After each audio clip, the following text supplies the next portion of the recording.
Daha ürəyimi dağlama, sevmirəm artıq səni. Mənası yox ağlama, daha mənə bel bağlama. Daha ürəyimi dağlama, sevmirəm artıq səni. Mənası yox ağlama.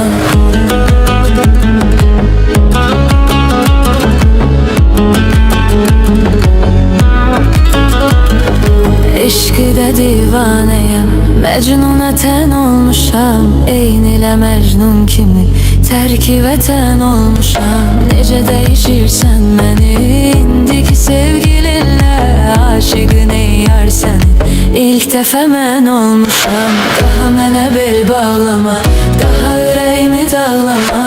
Sevmirəm artıq səni, mənası yox ağlama.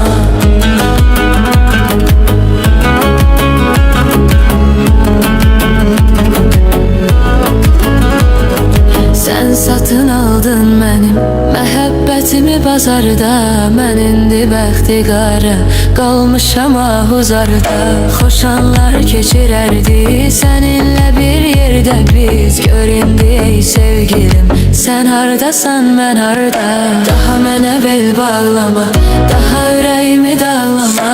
Sevmirəm artıq səni, mənası yox ağlama.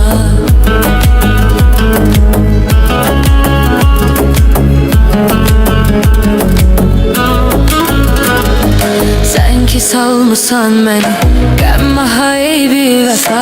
Tapşırıram mən səni Allaha ey bir vəfa. Nəfsinə qurban olan yar mənə lazım deyil. Çıx mənim həyatımdan, get daha ey bir vəfa.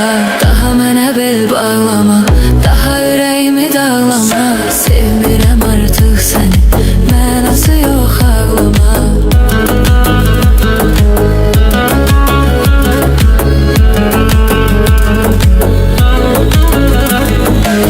Tez düşüb sorağıma, niyə mənə yalvarırsan? Gündə çıxıb qabağıma, niyə mənə yalvarırsan? Son dəfə ayrılanda dönməyəcəm sən dedin. İndi gəlib ayağıma, niyə mənə yalvarırsan? Daha mənə bel bağlama, daha ürəyimi dağlama. Sevmirəm artıq səni, mənası yox ağlama.